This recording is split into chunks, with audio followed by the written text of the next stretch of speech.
lokasi.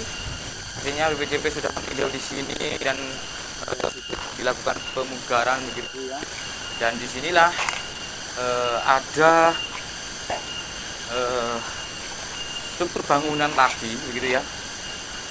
Kalau untuk namanya Sanggar Pamujan, teman-teman. Ini dinamakan oleh Mbah Harjo selaku penemunya ya. Namanya Sanggar Pamujan. Coba dilihat ya. Sepertinya ini memang ada ruangan gitu di sana, teman-teman. Ada anak-anak dari sini gitu. Orang-orang yang di zaman kerajaan itu berjalan menuju tempat suci ya. Sanggar Pamujan itu istilahnya itu tempat berdoa ya, teman-teman. Tempat pemuja ya. Tempat pemujaan atau berdoa gitu ya. Artinya tempat ini merupakan tempat yang sakral pada waktu itu. Dan bisa dilihat untuk strukturnya itu memanjang gitu ya, dari sini ke sana gitu. Bahkan di sana masih ada banyak kami dapati bangunan-bangunan kuno yang meskipun dalam kondisi yang sudah runtuh begitu ya, namun jejaknya masih bisa dilihat, teman-teman. Kita masuk. Bismillah, selamat. Nah, ini ada beberapa batu-batu seperti batu umpak begitu ya. Oke. Dan disinilah menurut dari Mbah Suroso selaku anak dari Mbah Harjo, penemu dari situs ini, awal ditemukannya ini katanya ini berawal dari sebuah mimpi begitu untuk mencabut pohon pisang ya, untuk mencabut pohon pisang. Jadi ada perintah di dalam mimpi, cabutlah pohon pisang yang ada di titik ini. Setelah dicabut ternyata struktur-struktur ini kelihatan, teman-teman, dan digalilah gitu, dan kelihatan seperti ini, saudaraku. Ya, memang secara cerita di luar nalar ya, hanya berawal dari mimpi. Tapi kalau sudah Tuhan berkehendak, apapun bisa terjadi, saudaraku. Dan ini umpaknya bisa dilihat ya, mungkin di bagian bawah itu merupakan umpak yang asli begitu.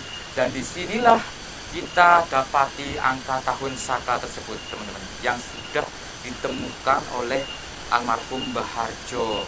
Nah, ini teman-teman, yang berangka tahun 1231 Saka atau 1309 Masehi, yang masa itu merupakan masa dari Tribhuwana Tunggadewi sebelum menjadi ratu. Artinya masih masa kejayaan Kahuripan ya. Nah, dan ini merupakan Tugu Brawijaya. Dari sinilah beberapa peneliti begitu menentukan ya, atau memberikan dugaan-dugaan gitu ya, atau semacam ada hubungannya begitu dengan Majapahit dari adanya tugu ini, namanya Tugu Brawijaya, yang kalau dicoba disandingkan ya dengan Kadiri itu berbeda. Nah, disinilah ada semacam relief naga, teman-teman. Ini adalah relief naga, dan menurut dari Mbah Harjo ini tempat pemujaannya, makanya dinamakan Sanggar Pamujan. Dan di tempat ini juga pernah ditemukan arca Tribhuwana Tunggadewi, seperti halnya yang ada di foto itu, sudah diamankan di Museum Penataran. Jadi kalau tidak diambil ya, kita tahu bila banyak arca-arca maupun benda-benda berharga yang hilang diambil oleh orang-orang yang tidak bertanggung jawab ya. Dan ini yang merupakan lapik arcanya, bisa jadi seperti itu ya.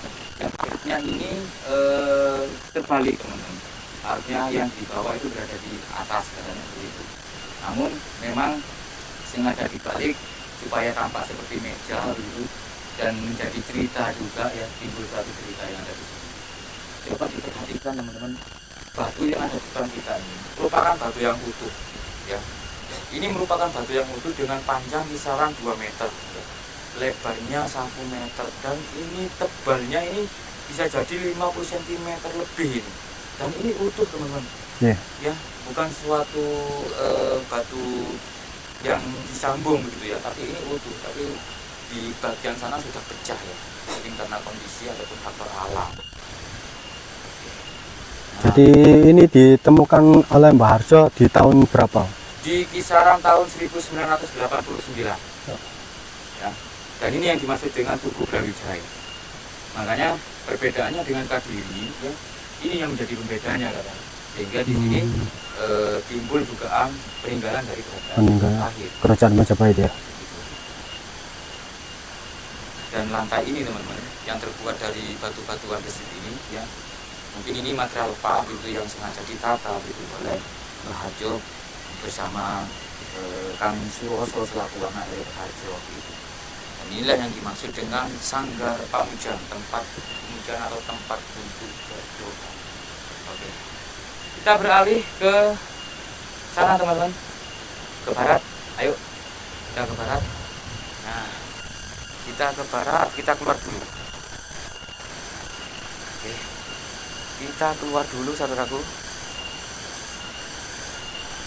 Ini yang merupakan talut ya, sebagai pembatas antara tanah dataran rendah dengan dataran yang tinggi begitu supaya tidak longsor.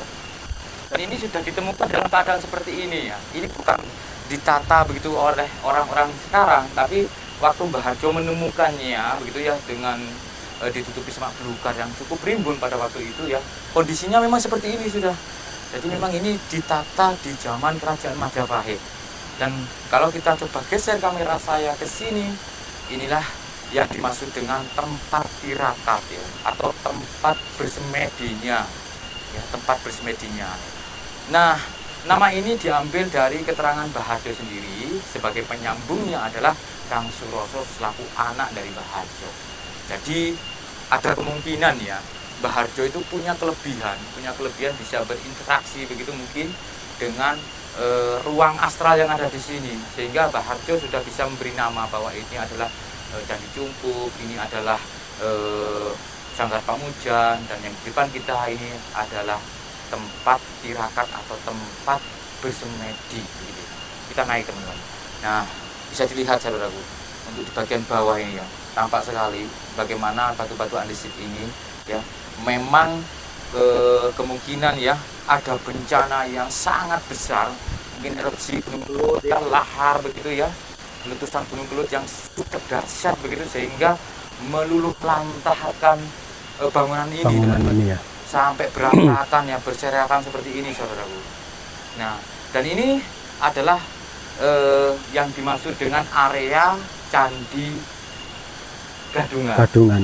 Seperti nama desanya ya, diambil dari nama desa, ini masuk di Desa Gadungan, Kecamatan Gandusari, Kabupaten Blitar. Kita naik. Nah, ini memang ada galian yang dilakukan oleh pihak terkait begitu ya, untuk mencari umpak aslinya atau tatanan atau struktur bangunan yang asli.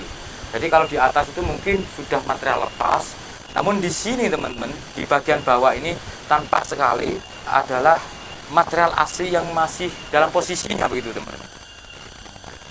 Oke, di sini ada tulisan di tempat semedi. Dan di sini juga pernah ditemukan katanya arca Tribuana Tunggadewi. Nah, kalau di atas ini mungkin sudah berpindah karena faktor alam gitu. Ini yang asli. Nah, ini teman-teman. Ini umpak ya.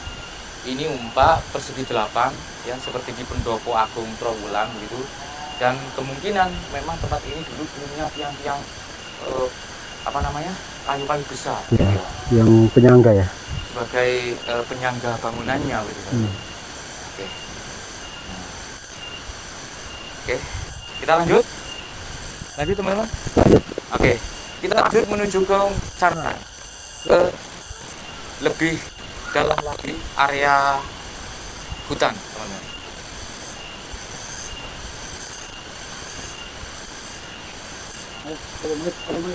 Menit ya? Iya.